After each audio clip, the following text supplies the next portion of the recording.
Olá! Good day. Eu sou a Carol. Eu sou a Tata. E a gente vai falar de uma mulher incrível que a gente amou, Patti Smith. Que tem dois livros aqui publicados no Brasil pela Companhia das Letras, Só Garotos, e o mais recente, Linha M. A Patti Smith, ela é cantora, compositora, poeta, escreveu, né, esses dois livros, não só poeta, escritora no modo geral. Ela é ativista, performer, fotógrafa, tudo que você pensar, pintora. ela faz. Aquela artista completona, assim, Ela que a gente não vê mais. basicamente isso, entendeu?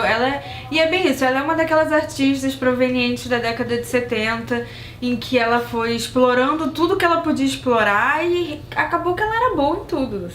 Só. Ela se define como escritora, tem Linha M, ela se coloca como escritora. Porque o sonho da vida dela era escrever. Ela chega na música a partir da poesia. Exatamente. Que é o que ela vai contar aqui, como ela se descobre artista e como ela começa a desenvolver os talentos dela junto com o Robert. Só Garotos é uma eulogia. E eu não sei falar essa palavra quando a pessoa então não morre. fala. Entendeu? Mas assim, eulogia, não sei. Ao Robert Mapplethorne, a Patti Smith foi casada com ele. E esse livro é basicamente contando não só a história de como eles se conheceram, como foi a vida deles juntos, mas como os dois se tornaram artistas. A Patti Smith, ela é de South Jersey, eu acho. E ela se muda pra Nova York bem novinha. Em 1965 ou bem 1969, eu não lembro. Ela é daquele tipo assim, sabe, Caetano Veloso? Sem lenço nem documento. Verdade. Caminhando sob o sol. E foi no maior estilo, assim, aqueles desenhos animados que bota uma trouxa e vai. Era ela. Ela não diz pra gente onde ela comia, tipo, onde ela dormia, como ela conseguia comer. A gente sabia que ela tinha um amigo que ajudava ela a caçar comida. Ela era assim. sem teto. Ela passava fome mesmo. E você vai pensar, não, porque a família dela devia ser uma escrota. Não, a família dela era católica, bem certinha. Era muito legal. Apoiava ela, tanto que ela volta depois. Só que ela não tinha dinheiro, no caso. Que ela não tinha dinheiro. A família, nem ela. Aconteceu que ela teve uma menina, né, adolescente. Quando ela era adolescente, ela ficou grávida e ela deu a menina. E eu achei certo, porque era melhor. Ela não tinha dinheiro, não tinha como cuidar. E ela deixou com uma família que ia cuidar bem da menina. E aí ela vai pra Nova York e ela conhece o Robert num dos primeiros empregos dela. Assim que ela chega em Nova York, ela passa 1000 perrengues e aí ela consegue um emprego em uma loja, assim, tipo essas boutiques. E o Robert entra um dia nessa loja e compra um cordão. Se era um cordão que ela amava, que ela ficava paquerando na loja. E aí um belo dia, eu acho que ela já tava... Não, eu acho que ela ainda tava no mesmo emprego. Um cara chama ela pra sair, assim, só que ela sai com o cara pra comer. Jantar. Ela sai com o cara pra poder jantar. Comer. E aí, quando ela tá passeando com o cara, assim, pensando como é que eu vou sair dessa, como é que eu vou sair daquela, ela vê o Robert e ela sai correndo atrás dele. Ele pede pra ele fingir que é namorado dela. E depois desse dia eles nunca mais se largaram. E assim, os dois passam muito perrengue juntos. Eles não tinham qualificação, então eles vários empregos aleatórios. E eles tinham, muitas das vezes, escolher se eles iam comprar materiais pro trabalho deles. Ou eles iam comer. Ou eles iam comer. Ou eles iam pagar o aluguel. Exatamente. O que eles iam fazer. É muito legal porque ela conhece toda essa galera da geração da década de 70, 60, Jimi Hendrix, toda essa galera. Janis Joplin, Andy Warhol. Exatamente. O Allen Ginsberg. O Allen Ginsberg dá em cima dela achando que ela é um homem. E aí paga um sanduíche pra ela. E eles viram amigos, ela conhece toda essa geração Bob beat. Dylan, que ela é super apaixonada pelo Bob Dylan. Ela conhece toda essa geração beat, né? O Burroughs, o Ginsburg. Eu acho que ela só não conhece o Lu Shankar, né? Porque deu merda com o Lu Shankar, né? Só que tem uma questão ainda, tem uma pedra no meio desse caminho. Que é o fato de que o Robert é gay. Acho muito bonito como ela aceita isso e como ela apoia ele e como o amor dos dois não diminui, assim, sabe? Não. Eu acho muito genuíno o amor deles. E assim, no final do livro tem uma parte, tem um diálogo que eu adoro, que enfim, quando o Robert já tá morrendo, porque a Patti Smith casa com um outro cara, o Fred, que ela fala mais dele aqui. Ele também já faleceu. ela casa com ele e eles têm 2 filhos, se eu não me engano. Eu não tenho certeza se são só 2, mas eu acho que são 2. Ela tem 2 filhos com ele. E aí o Robert vira pra ela e fala assim: filho a gente nunca teve. Ah, é? E aí ela fala: claro que a gente teve. O nosso trabalho é o nosso filme. É o nosso filho. O Robert Mapplethorne, ele é mais conhecido pelo trabalho dele na fotografia. E ele virou mais conhecido depois que ele morreu. Exatamente. Tanto que ele fala pra ela: Perry, você virou famosa antes de mim. É bem bonito. Não de forma assim, com inveja nem nada. Não, porque eles estão sendo realmente porque ela pensou em desistir várias vezes. E ela... Ele também, né? Mas ele ela, também, mas acho que ela era mais desencontrada. desencontrada. Que, assim, pelo que ele coloca, pelo que ela coloca aqui, a questão dele é que ele se desistisse, tudo bem, não deu certo. Mas ela, pra ele, era uma coisa que não podia acontecer. E ele faz muito esforço pra ela permanecer, assim... Quando a gente fala aquela coisa, aquelas milhões de pesquisas, quando você vê mulheres bem-sucedidas é porque elas tinham um cara que... O Robert Mapplethorne é esse cara, ele fazia tudo que ele podia, tudo que ele não podia. É verdade. Ele roubava material, ele incentivava muito ela. Ele se prostituía pra comprar material pra ela. E assim, não foi metafórico. É verdade. É verdade.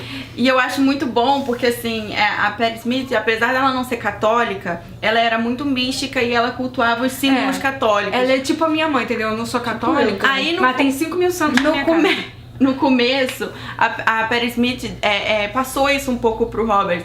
E daí tinham vários símbolos na casa dele. Só que chegou uma hora que ele começou a colocar coisas satânicas e coisas mais assim pesadas. É porque o Robert Mapplethorne, na realidade, ele era católico. A família dele era até muito mais rígida do que a família dela. Exatamente. Tanto é que tem uma hora que é muito engraçado, que ela vai conhecer os pais dele, aí eles têm que fingir que eles são casados mesmo. Assim, é muito triste porque... Em alguma medida é muito triste, embora seja uma história linda, porque realmente, eu acho que esse livro, ele não é só a história deles dois, mas é o retrato de uma geração. Você pensa em você lê esse livro e você fica assim, gente, isso nunca aconteceria hoje. Um hotel como Chelsea. É verdade. Em que as pessoas podiam pagar com obras de arte. Eu achei isso assim, gente, por que não entendeu? acontece hoje Em que você... É bem isso, em que você concentrava basicamente toda a intelectualidade artística norte-americana em um lugar só, e que pessoas muito famosas e pessoas que estavam para ser famosas e artistas que por diversos motivos nunca chegaram a ser famosos ou porque morreram, enfim, num lugar só. Tipo, ela conheceu a Janis Joplin, ela conheceu o Bob Dylan, ela conheceu o Jimi Hendrix. E outra coisa muito legal que quando a gente falou de Novembro de 63, a gente fala que até o Thriller, ele começou a ser muito feito, assim, com a política, envolvendo política, a partir dessa época da morte do Kennedy.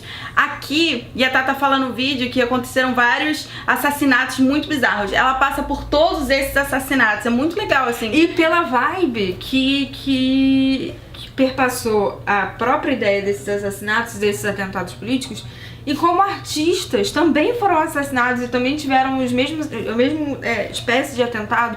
Ela fala do atentado que o Andy Warhol sofreu, o atentado, o que matou o John Lennon. Ela passa por tudo isso. E justamente porque é um retrato de uma geração, a gente também tem que dizer que é o retrato da morte de uma geração. I saw the best minds of my generation destroyed by madness. Starving, hysterical, naked, dragging themselves through the Negro streets at dawn looking for an angry fix. O Robert Mapplethorne e o companheiro dele, o Sam, eles morrem em decorrência da AIDS. Nesse sentido, também é um retrato dessa geração que foi dizimada pela AIDS. E a Perry Smith, ela deu muita sorte, na minha opinião, porque ela tinha pavor de agulha. Ela não se drogou, ela não era uma pessoa drogada, não tinha... Agora, a minha opinião pessoal, assim, que lendo esses 2 livros é engraçado como a Perry Smith, ela é gente como a gente. Total! E gente como a gente no sentido de que, assim, ela tem umas obsessões, gente. Não, que são hilárias. Nesse livro aqui, só pra começar a contextualizar esse livro, Linha M é o livro mais recente da Perry Smith. Ela ganhou o prêmio National Book Award por esse, que é maravilhoso, assim, eu super recomendo. Leiam. Eu acho que foi o melhor livro que eu li esse ano, porque ele é muito bem escrito. E foi o que eu falei pra Carol, é uma história de amor. Mostra como 2 pessoas podem ser almas gêmeas e não necessariamente serem um casal. Exatamente. É maravilhoso, é um dos livros mais bonitos que eu já li. Eu recomendo. E voltando pro que a gente tava falando, e pra começar com Linha M. Linha M, a gente já tá na fase mais madura da Patti Smith, é como ela tá atualmente, uma pessoa mais obcecada por café do que a Lorelai Gilmore. Sério. Por isso que eu falei pra Carol, eu cheguei aqui pra gravar o vídeo, a primeira coisa que eu falei pra Carol foi assim, a Patti Smith, ela é minha mãe, porque ela passa a maior parte do tempo fazendo o quê? Assistindo seriado policial na TV, entendeu? Obcecada com a Linden, entendeu? De The Killing. De The Killing, e ela passa pensando nas quinquilharias que ela perdeu, e tomando café. Ela é minha mãe, gente. Os filhos dela já cresceram, então o marido dela morreu, e eu acho muito bonito porque a única frase que ela fala sobre o marido dela nesse livro é assim, do homem que se tornaria o meu marido, só tenho apenas a dizer que ele era um rei entre os homens e os homens sabiam disso. Então assim, essa frase, minha filha, você já sente o efeito. Ela tem essa coisa de ela vai passando pela vida e as pessoas vão morrendo. Então ali você tem isso, e aqui você tem isso também, de uma mulher sozinha, sabe?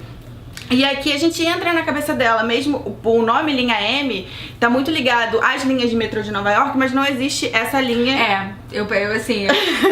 É outra coisa que comentei, né? Eu pensei assim, poxa, que legal, tem o mapa do metrô de Nova York. Eu pensei assim, poxa, que legal, seria legal mostrar a linha M. Aí eu reparei que só vai até F. Numa entrevista ela fala que é a mente dela, né? O M é de mental, porque você vai vaciar pela cabeça dela, porque não tem assim uma ordem como uma linha de metrô. Esse livro, o Só Garotos, ele é cronológico. Vai lá, aconteceu isso, até a morte do Robert. Aqui não, aqui ela fala sobre o nada. A primeira conversa dela com o cara que aparece no sonho dela é um livro até onírico, se você for pra pensar. É sobre o nada, e ela fala, não, é muito difícil falar sobre o nada. E ela vai contando sobre a vida dela. Uma coisa que eu achei genial nesse livro, e aí que você vê que, porque ela tá falando encaralhado. Não, ele tem uma estrutura. O primeiro capítulo desse livro é o café, se chama Cafeíno. E na realidade... Que é onde ela vai passar praticamente todo o livro. É isso, o cafeíno é onde ela tá fazendo um negócio lá no cafeíno, tá tomando café dela, daqui a pouco ela começa a contar, como por exemplo, do primeiro capítulo, quando eles foram pra Guiana Francesa. Aí é muito legal. Nada, ela tá falando da palestra que ela deu, entendeu? No Instituto do Wagner, que era... Não, e ela é muito doida, ela se mexe nos negócios que não tem nada a ver, mas essa parte desse capítulo eu fiquei assim, gente, por quê? eu sou, mas porque era uma sociedade... De cientistas. Aí eu tô lá, um geólogo, entendeu? Eu sou, e ela, não, eu acho que ela quer mandar uma assim, e ela ri, porque ela... Foi horrível, porque ela quis mandar uma de poeta e todo mundo ficou questionando. Não foi bem assim. Os dados não comprovam isso. Entendeu? Ela não entendeu o ambiente. E o ambiente não entendeu ela também. Ela não é só obcecada com lugares, ela é obcecada com muitos autores. Sylvia Plath, que a gente já falou aqui. Mas é justamente isso. Não, tipo... É como ela, na realidade, ela é obcecada ou pela efemeridade ou pela eternidade das ela coisas. tá sempre jogando com o tempo. Pra mim, esse é um livro sobre o tempo. Muito legal que, como o outro, a gente tem fotos. Só que o outro, as fotos, a maioria não são da Patti Smith, ou quase nenhuma.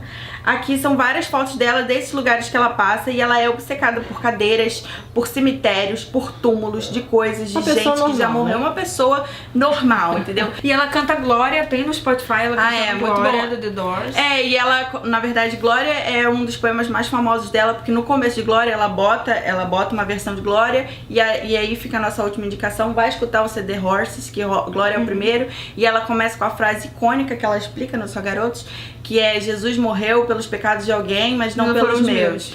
E enfim, Patti Smith é linda, eu super aconselho esse livro, mas não vá assim, achando que é um Só Garotos 2, tá? São livros bem diferentes. Aqui você tem as obsessões de Patti Smith, que gosta de The Killing. Amo Patti Smith também por isso.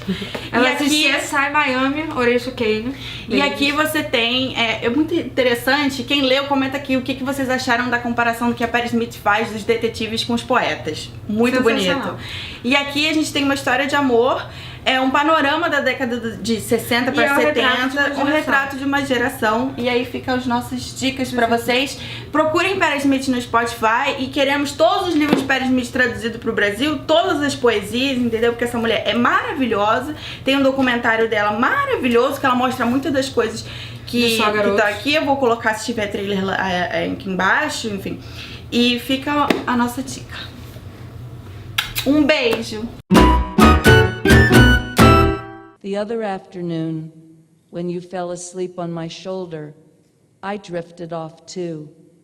But before I did, it occurred to me looking around at all your things and all your work and going through years of work in my mind that of all your work, you are still your most beautiful, the most beautiful work of all.